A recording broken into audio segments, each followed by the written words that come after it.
بسم اللہ الرحمن الرحیم۔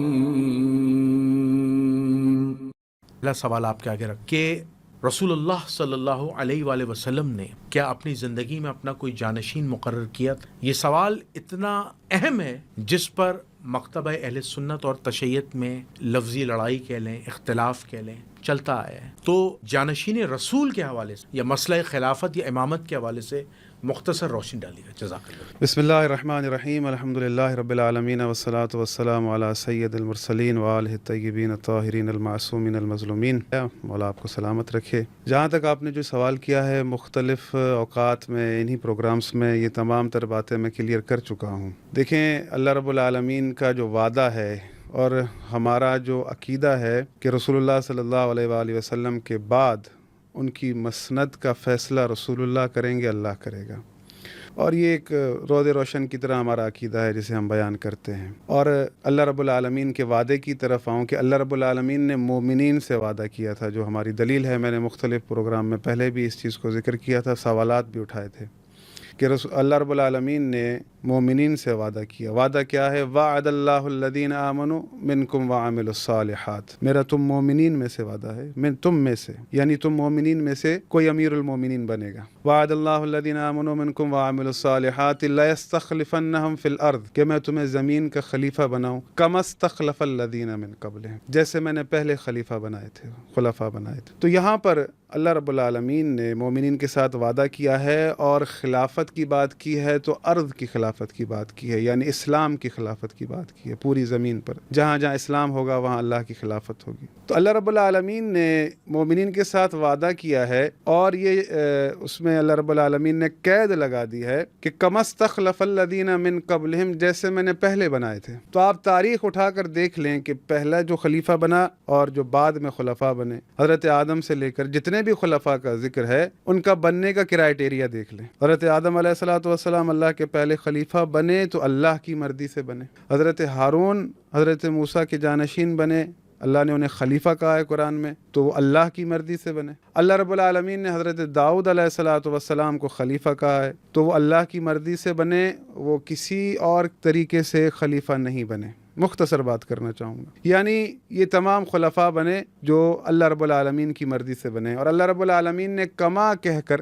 یہ قید لگا دی ہے جیسے پہلے بنائے تھے، تو کوئی نیا نظام نہیں آئے گا۔ اور ذات محمد مصطفیٰ کیا ہیں کہ اللہ رب العالمین نے ان کے لیے کیا کہا ہے کہ ہم نے کیوں بھیجا ہے، ہدف رسول اللہ صلی اللہ علیہ وآلہ وسلم کا آنا، ان کا ہدف کیا ہے آنے کا؟ کہ اللہ رب العالمین سورہ ابراہیم کی پہلی آیت میں کہتا ہے کہ کتاب انزلناہ الیک لتخرج الناس من الظلمات الی النور، کہ ہم نے اس رسول کو بھیجا ہے کتاب دے کر تاکہ یہ لوگوں کو ظلمات سے نکال کر نور میں داخل کریں۔ یعنی رسول اللہ صلی اللہ علیہ وآلہ وسلم کے آنے کا ہدف کیا ہے انسانیت کے لیے، تمام انسانیت کے لیے، کہ وہ لوگوں کو ظلمات سے نکال کر نور میں داخل کریں۔ یہ رسول اللہ صلی اللہ علیہ وآلہ وسلم کو ذمہ داری سونپی ہے کس نے؟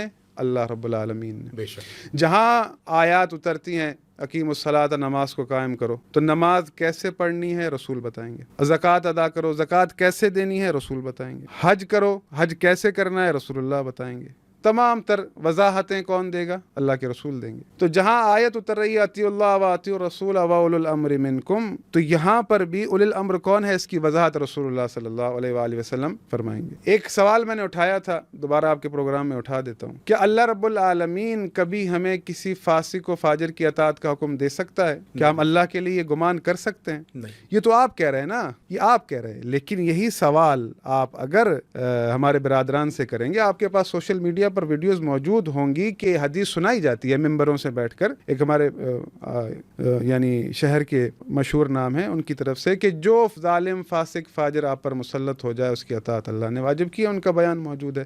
ہم اس چیز کو نہیں مانتے، واضح کلیئر بات ہے کہ اللہ رب العالمین، رسول اللہ صلی اللہ علیہ وآلہ وسلم وہ ہیں کہ وما ارسلناک الا رحمۃ للعالمین، عالمین کے لیے رحمت ہیں۔ رسول اللہ لوگوں کو ظلمات سے نکال کر نور میں داخل کرنے آئے ہیں۔ تو رسول اللہ حضرت آدم سے لے کر حضرت عیسیٰ تک کے وارث ہیں، ان کی ساری تگ و دو، ان کا دین پہنچانا، ان کا مشقتیں جو انہوں نے کاٹیں، زحمات انہوں نے جو بھی اٹھائیں، یہ سب کچھ رسول اللہ صلی اللہ علیہ وآلہ وسلم نے کیا، جنگیں کی، ہمیں دین اسلام دیا۔ کیا رسول اللہ صلی اللہ علیہ وآلہ وسلم کا یہ دین اسلام لانا، اس کا ہدف یہ تھا کہ رسول اللہ ہم سے یہ کہہ کر جائیں کہ جو ظالم فاسق فاجر تم پر مسلط ہو جائے اس کی اطاعت اللہ نے واجب کی ہے، اس کی اطاعت کرنی ہے، اس کے خلاف خروج نہیں کرنا۔ اگر ہم اس بات کو مان لیں تو پھر بہت سارے سوال اٹھتے ہیں کہ امام حسین اپنے نانا کے دین سے ہی غافل تھے؟ نعوذ باللہ۔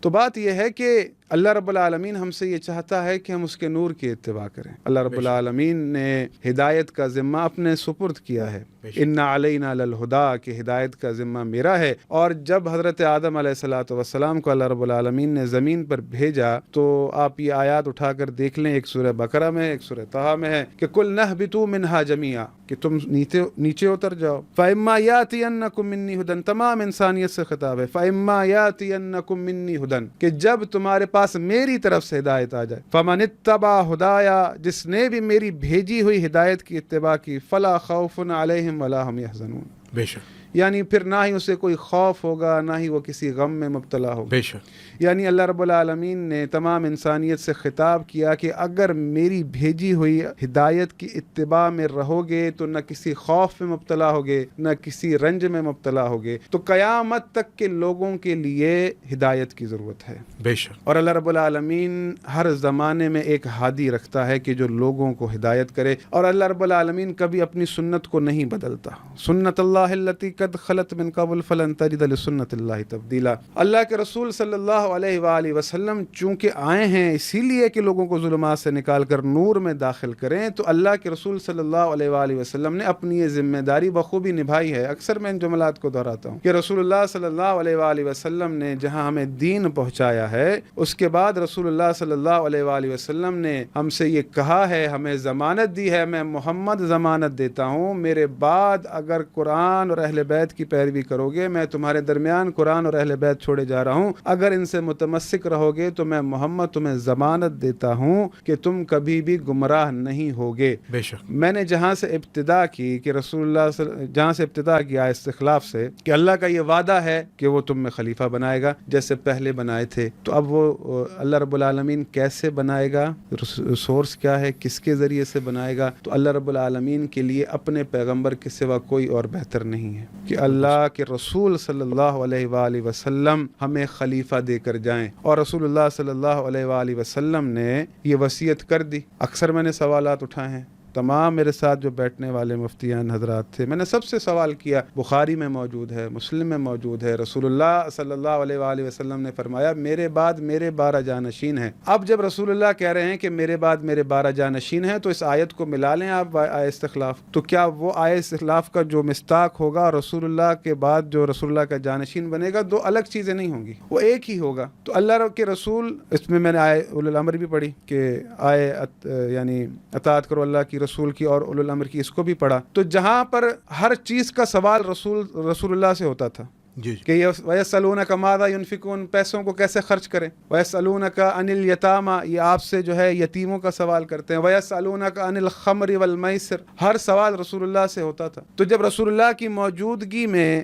رسول اللہ خود صاحب امر ہیں، ان کی موجودگی میں ایک تیسری اطاعت کا حکم ہو رہا ہے، تو کیا کبھی کسی نے نہیں پوچھا ہوگا یا رسول اللہ آپ اولی الامر ہیں، آپ کی موجودگی میں ہمیں ایک تیسری اور یعنی شخصیت کی اطاعت کا حکم دیا گیا ہے، یہ کون ہے؟ تو رسول اللہ کی یہ ذمہ داری نہیں ہے کہ وہ خود ڈیفائن کریں کہ یہ کون ہے جس کی اطاعت کا حکم اللہ نے دیا ہے۔ بے شک، یعنی جو میں چیز چاہ رہا ہوں کہ پہنچ جائے، تو رسول اللہ صلی اللہ علیہ وآلہ وسلم نے جب یہ کہا کہ میرے بعد میرے 12 جانشین ہیں، یا اس سے ہم کیا مراد لیں گے؟ جو جس طرح بنتا جائے تو ہم اسے جوڑتے جائیں رسول اللہ سے۔ اگر ہم اس سیکوینس میں چلیں گے تو اس میں یزید بھی آ رہا ہے، اس میں آل مروان بھی آ رہے ہیں، اور جس طرح سے یہ عقائد رائج ہیں کہ بھئی جو جیسا بھی آ جائے اس کی اطاعت اللہ نے واجب کی ہے، تو ہم دیکھتے ہیں کہ رسول اللہ جب یہ کہہ رہے ہیں کہ میں تمہارے درمیان قرآن اور اہل بیت چھوڑے جا رہا ہوں، تو اس وقت جو بھی لوگ موجود ہیں ان کے لیے اگر سبب ہے کوئی انہیں بچائے گا گمراہی سے، تو کون ہے؟ قرآن اور اہل بیت علیہ السلام۔ کیونکہ کون کہہ رہا ہے؟ رسول کہہ رہے ہیں، ہم نہیں کہہ رہے، یہ ہمارے جملے نہیں ہے کہ میں کہہ رہا ہوں، کون کہہ رہا ہے؟ تو یعنی جب رسول اللہ کہہ رہے ہیں کہ قرآن اور اہل بیت چھوڑے جا رہا ہوں، تو یعنی آئے استخلاف کو بھی ملا لیں، آئے اولو الامر کو بھی ملا لیں. جی. تو جو فرد لوگوں پر آنا چاہیے وہ اہل بیت سے آنا چاہیے. یہ قرآن کہہ رہا ہے اور رسول اللہ صلی اللہ علیہ وآلہ وسلم کی وصیت کہہ رہی ہے. تو ان 12 کو جب رسول اللہ صلی اللہ علیہ وآلہ وسلم کہہ رہے ہیں کہ میرے بعد میرے 12 جانشین ہیں جن میں سے امام مہدی کو ہر مکتبہ فکر مانتا ہے, بے شک, کہ رسول اللہ نے اپنی زندگی میں ان کے آنے کی معرفی کی کہ وہ آئیں گے, ان کا نام بتایا, سب چیزیں بتائی, وہ کیا کیا کریں گے سب رسول اللہ نے آپ کو بتایا. یعنی اب جب رسول اللہ صلی اللہ علیہ وآلہ وسلم امام مہدی کے آنے کا بتا رہے ہیں کہ یعنی ہم اس زمانے کے لوگوں کی فکر ہے رسول اللہ کو کہ ان کو پتہ ہونا چاہیے کہ اللہ کی طرف سے ان پر کون حجت ہے, ان کو ہماری اتنی فکر ہے, تو یہ کیسے ممکن ہے کہ ان کو اپنے فوراً بات کی فکر نہ ہو اور رسول اللہ صلی اللہ علیہ وآلہ وسلم وصیت نہ کریں. تو یہ چیز جو ہے ممکن نہیں ہے. میں نے پہلے بھی چیزیں عرض کی ہیں کہ باب لکھے ہوئے ہیں کتابوں کے اندر, بخاری کے اندر, کہ کتاب الوصیت. رسول اللہ صلی اللہ علیہ وآلہ وسلم نے فرمایا کہ جو وصیت کے سوا دنیا سے گیا وہ جاہلیت کی موت مر گیا. ایک حدیث وہ ہے کہ جو اپنے وقت کے امام کی معرفت کے سوا دنیا سے گیا وہ جاہلیت کی موت مرا. ایک وہ ہے کہ جو وصیت کے بغیر گیا. تو اللہ رب العالمین فرماتا ہے یا ایھا الذین آمنوا لما تقولون ما لا تفعلون, وہ بات کیوں کرتے ہو جو خود عمل نہیں کرتے. جو رسول ہمیں کہہ رہے ہیں اور اللہ رب العالمین بھی امر کر رہا ہے کہ میں آپ کو آیت سنا دوں کہ کتب علیکم اذا حضر احدکم الموت. اللہ رب العالمین نے تم پر لکھ دیا ہے. آپ سنتے نا یہ آیت یا ایھا الذین آمنوا کتب علیکم الصیام کما کتب علی الذین. اسی طرح سے میں حوالہ دے دوں تاکہ جو ہمارے سامعین ہیں سننے والے کہ میں نمبر بتا دوں, یہ بہت ضروری رہتا ہے. یہ ہے سورہ بقرہ کی آیت نمبر 180. کتب علیکم اذا حضر احدکم الموت ان ترک خیرا الوصیۃ للوالدین اقربین بالمعروف حقا علی المتقین. تم پر یہ واجب کیا جاتا ہے کہ جب تم میں سے کسی کو موت کا وقت آ جائے تو اگر وہ کچھ مال چھوڑ جانے والا ہو تو ماں باپ اور رشتہ داروں کے لیے دستور کے مطابق وصیت کر جائے. اللہ سے ڈرنے والوں پر یہ ایک حق ہے. یعنی جب اللہ رب العالمین مومنین سے کہہ رہا ہے کہ میں نے تم پر یہ لکھ دیا ہے, تمہیں یہ عمل کرنا ہے, تو رسول اللہ خود اس سے کس طرح سے مبرہ ہو سکتے ہیں کہ وہ یہ عمل نہ کریں. عمل میں تو رسول اللہ صلی اللہ علیہ وآلہ وسلم سب سے آگے ہیں. اگر نماز کی آیت اتری ہے تو سب سے زیادہ پڑھنے والا نماز کون ہوگا؟ رسول اللہ. عمل کر کے دکھانے والے کون ہوں گے؟ تو جب یہ آیتیں اتر رہی ہیں تو رسول اللہ کے لیے یہ جملہ کہنا کہ رسول اللہ بغیر وصیت کے دنیا سے گئے ہیں, تو کیا یہ قرآن کی مخالفت نہیں ہے؟ بات یہ ہے کہ جو فرد رسول اللہ کے بعد مسند رسول پر آ رہا ہے, آیا وہ امت کو ہدایت کر رہا ہے؟ تو اللہ رب العالمین کا یہ فرمان واضح ہے کہ افمن یہدی الی الحق احق ان یتبع امن لا یہدی الا یہدی فما لکم کیف تحکمون. حق یہ ہے کہ جو حق کی ہدایت کرے پیروی اس کی کرو, نہ کہ اس کی پیروی کرو جو خود محتاج ہدایت ہے. فما لکم کیف تحکمون, تم یہ کیسی قضاوت کرتے ہو؟ امیر المومنین علی علیہ الصلوۃ والسلام, کیونکہ رسول اللہ نے وصیت کی ہے کہ میں تمہارے درمیان قرآن اور اہل بیت چھوڑے جا رہا ہوں. امیر المومنین علی علیہ الصلوۃ والسلام اگر میرٹ کے حساب سے بھی آپ دیکھیں گے تو رسول اللہ کے بعد سب سے بڑھ کر علم رکھنے والے ہیں, مدینۃ العلم ہے. امیر المومنین علی علیہ الصلوۃ والسلام رسول اللہ کے بعد سب سے بڑھ کر شجاع ہیں, ان کے پاس حکمت ہے. یعنی جو کرائٹیریا, جو میزان قرآن نے دیا ہوا ہے اس پر پورے اترتے ہیں کہ هل يستوي الذين يعلمون والذين لا يعلمون. جو جانتا ہے اور جو نہیں جانتا دونوں برابر نہیں ہیں. یہ آپ نے یہ آپ بالکل صحیح کہہ رہے ہیں, بالکل میں ایگری کرتا ہوں. لیکن اس میں اہل سنت آپ سے اعتراض کریں گے کہ حضرت علی نے حضرت ابو بکر, عمر, عثمان کی بیعت کی ہے, کمپرومائز کیا, ان کے خلاف کوئی جنگ نہیں کی, بلکہ دین اسلام پھیلانے میں ساتھ دیا ہے. تو یہ تو انڈورسمنٹ ہے نا. وہ تو آپ کہہ رہے ہیں نا کہ نہیں, یہ تو تاریخ اسٹیبلش ہسٹری کہہ رہی ہے. دیکھیں میری بات سنیں, بات یہ ہے کہ امیر المومنین علی علیہ الصلوۃ والسلام نے کیا اعتراض کیا ہے یا نہیں کیا؟ جی بلکہ مانا ہے. دیکھیں نا, نہیں آپ کہہ رہے ہیں نا, ہم اس چیز کو نہیں مانتے نا کہ امیر المومنین علی علیہ الصلوۃ والسلام نے کبھی کوئی بیعت بھی کی ہو. دیکھیں بات یہ ہے کہ ثابت نہیں ہے نا ہمارے پاس, تو ہم تو اس کو مانتے ہی نہیں ہے نا. بخاری مسلم میں تو ہے. دیکھیں بیعت کرنا اور ہوتا ہے, اور جو حالات چل رہے ہیں اس پر خاموشی اختیار کرنا ایک الگ چیز ہے. کہ بعض اوقات کبھی کوئی چیز آپ مصلحتاً کر رہے ہوتے ہیں, اس میں یقیناً آپ کچھ نہ کچھ دیکھ رہے ہوتے ہیں. امیر المومنین کی وصیت رسول اللہ نے کی تھی, اور امیر المومنین رسول اللہ کی بات لوگوں کو یاد دلواتے تھے. یہ نہیں کہتے تھے کہ تم نے مجھے کیوں نہیں بنایا, وہ کہتے تھے آپ کو اللہ کے رسول نے کیا کہا ہے. بات یہ ہے کہ تو صحابہ پھر منکر کیوں ہو گئے؟ لاکھوں صحابہ نے ابو بکر صدیق کی بیعت کی ہے، نہیں وہ بیعت عامہ جو ہے ہاں بالکل وہ ٹھیک منکر، ہے. تو وہ حدیث ثقلین کے خلاف کیسے ہو گئے؟ ایون سعد ابن عبادہ رضی اللہ تعالیٰ عنہ نے کہا کہ مجھے خلیفہ ہونا چاہیے. آپ یہی تو میں چیز کہہ رہا ہوں کہ اتنی اس گڑبڑ سوال کیسے کا ہو تو گئی؟ آپ جواب دیں گے نا، اس سوال کا جواب شیعہ قوم نہیں دے گی.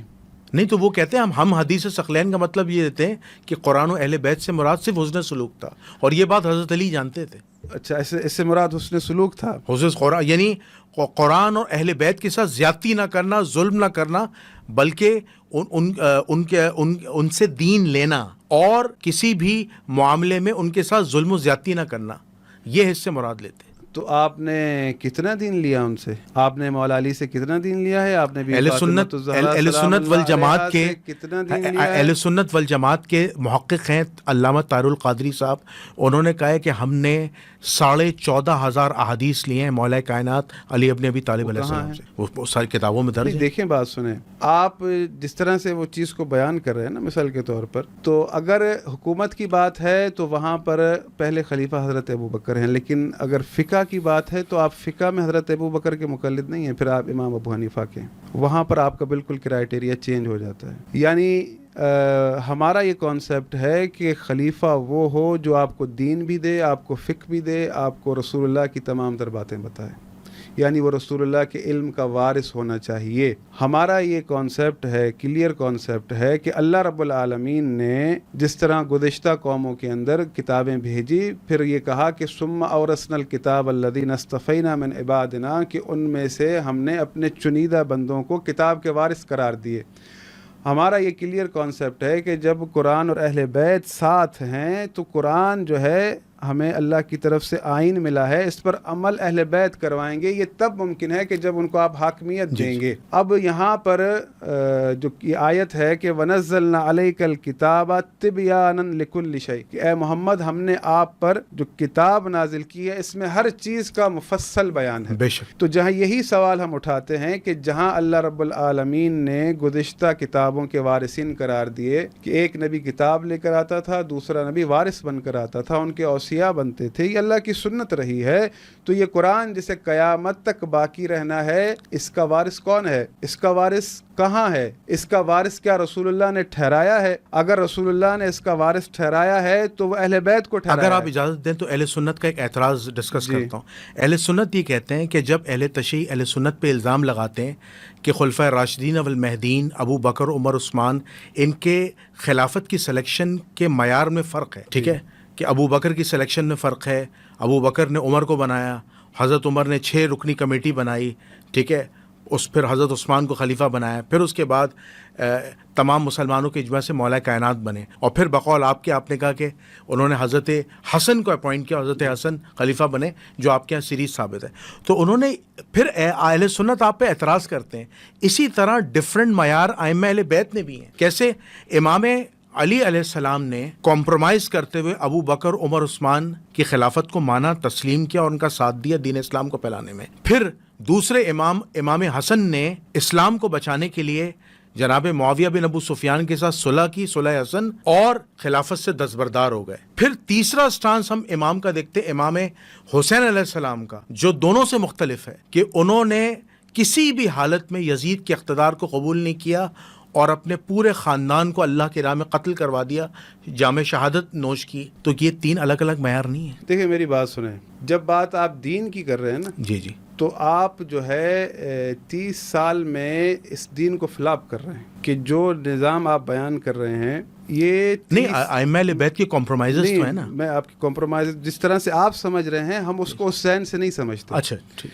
بات یہ ہے کہ کمپرومائزز یہ ہوتا ہے کہ بھائی میں اس نظام کو قبول کر رہا ہوں. نظام کو قبول کرنا الگ چیز ہے اور خاموشی اختیار کرنا الگ چیز ہے. آپ کسی ملک میں رہ رہے ہوتے ہیں تو جو آپ کے مزاج کے مطابق نہیں ہے، آپ کے دین کے مطابق نہیں ہے، لیکن آپ وہاں رہ رہے ہوتے ہیں. اس کا مقصد یہ نہیں ہے کہ آپ ان کے دین کے ساتھ کمپرومائز کر رہے ہیں، آپ اپنے دین پر چل رہے ہوتے ہیں.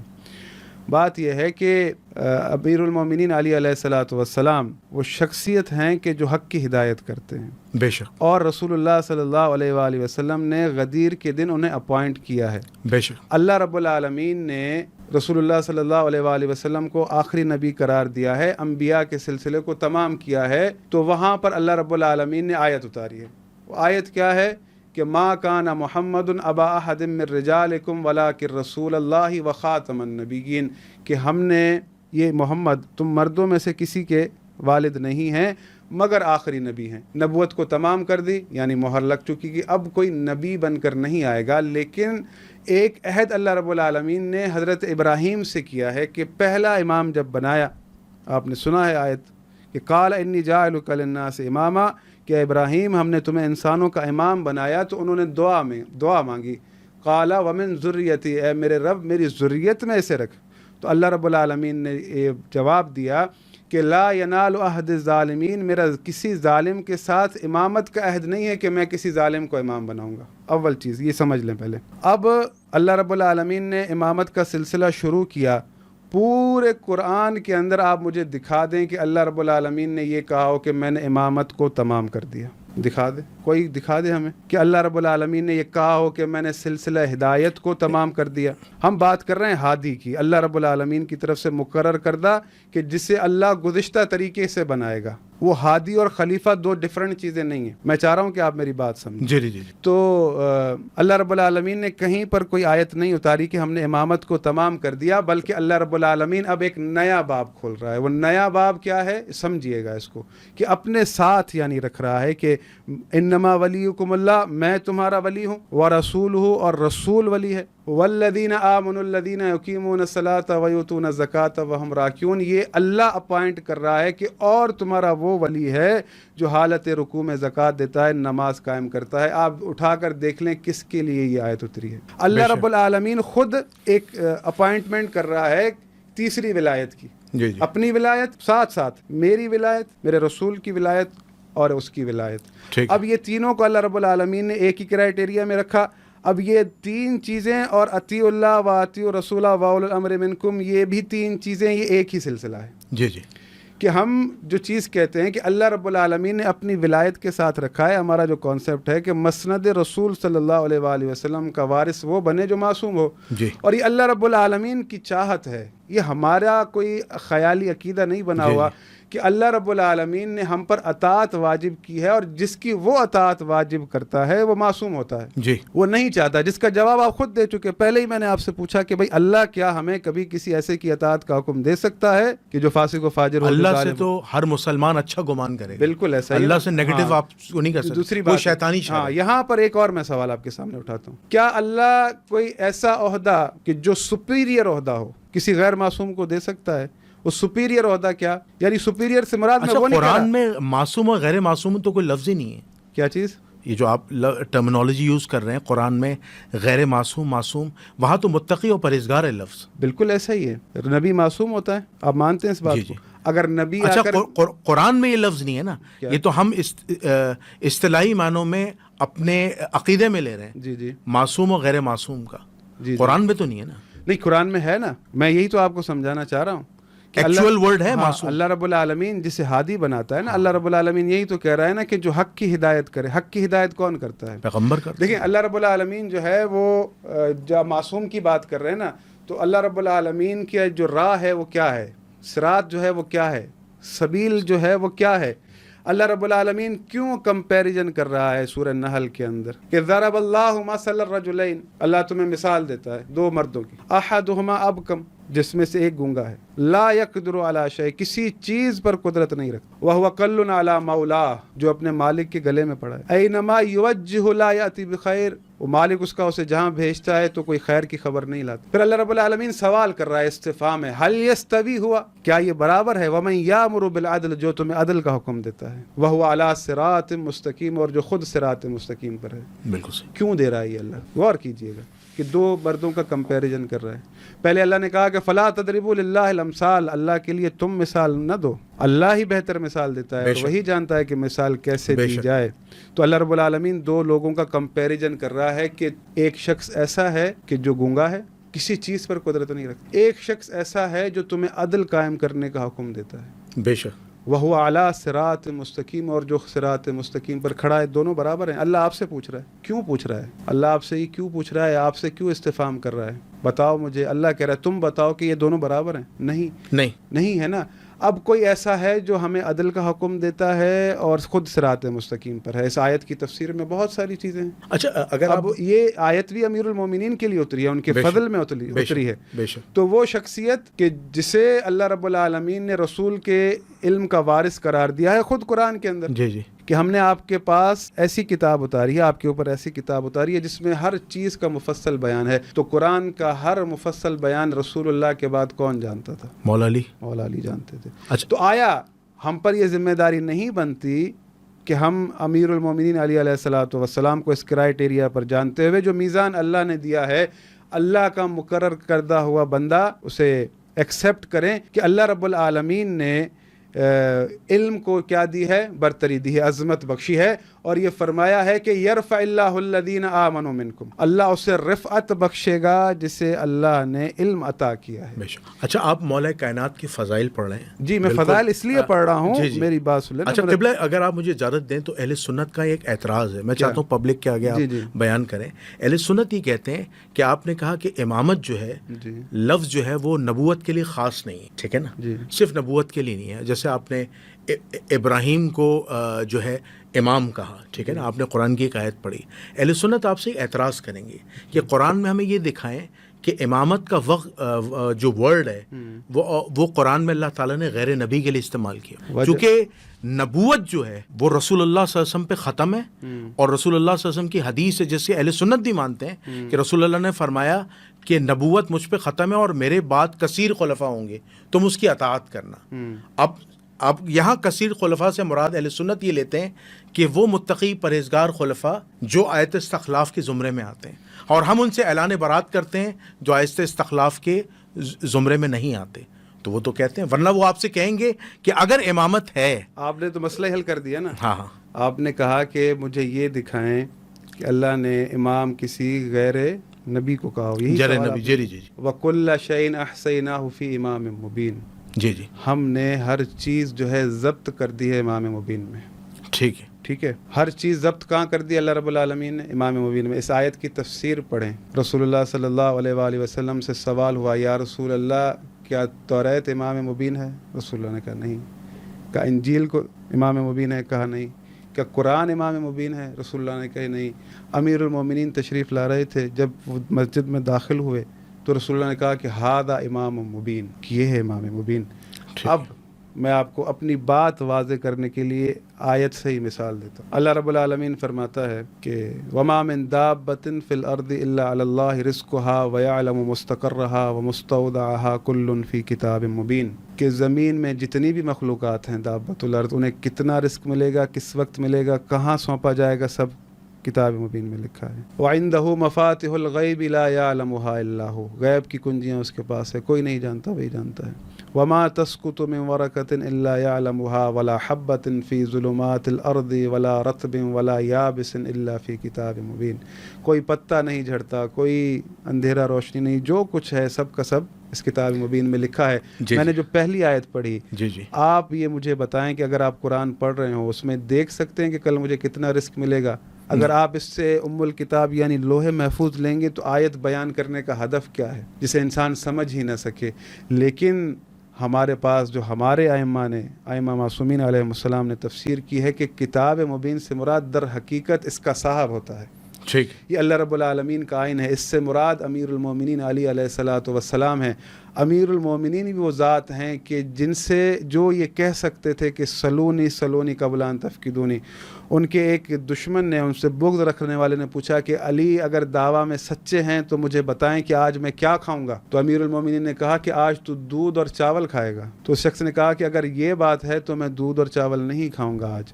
لیکن اس شخص نے مار کھا کر بھی دودھ اور چاول ہی کھائے. کیسے؟ جہاں بھی جاتا تھا اسے وہی غذا ملتی تھی. بالکل صحیح. یعنی اب کیا ہے کہ بات یہ ہے کہ معرفت کی، کہ آپ دیکھیں نا، میری بات سنیں، رسول اللہ کی بات پر غور کریں، رسول اللہ کی وصیت پر غور کریں. رسول اللہ کہہ رہے ہیں کہ جو شخص اپنے وقت کے امام کی معرفت کے سوا دنیا سے گیا وہ جاہلیت کی موت مر گیا. ٹھیک ہے ٹھیک ہے. ٹھیک ہے. اب یہ جو جاہلیت کی موت مر گیا، مجھے انصاف سے بتائیں کہ رسول اللہ صلی اللہ علیہ وآلہ وسلم کے فرمان کے مطابق کہ جو اپنے وقت کے امام کو نہ پہچانے اور اس کی معرفت کے سوا دنیا سے چلا جائے وہ جاہلیت کی موت مر گیا. انصاف سے بتائیں یزید کے دور کے اندر ان کا امام کون تھا؟ وہ کس سے اپنا امام کہتے تھے؟ یزید کے دور کے اندر امام حسین تھے نا. لوگ کسے کہتے تھے؟ یزید کو. یزید کو کہتے تھے. آیا انصاف سے بتائیں اللہ محشر میں یزید کا پوچھے گا کہ اس کی معرفت تھی تمہیں نہیں تھی؟ اللہ رب العالمین نے اگر اطاعت واجب کی ہے تو اللہ محشر میں پوچھے گا نہیں پوچھے گا کہ تم نے اولو الامر کی اطاعت کی یا نہیں کی؟ پوچھے گا. اگر تو اجماع سے یزید بنا تو پھر امام حسین پر واجب تھا کہ وہ یزید کی بیعت کرتے، اس کی اطاعت کرتے، لیکن انہوں نے نہیں کی. تو کیا رسول اللہ کی احادیث سے وہ غافل تھے؟ نعوذ باللہ. کیا قرآن سے وہ غافل تھے؟ میں تو آپ کو مثال دینے کے لیے سمجھا رہا ہوں کہ میری بات آپ کو سمجھ جائے.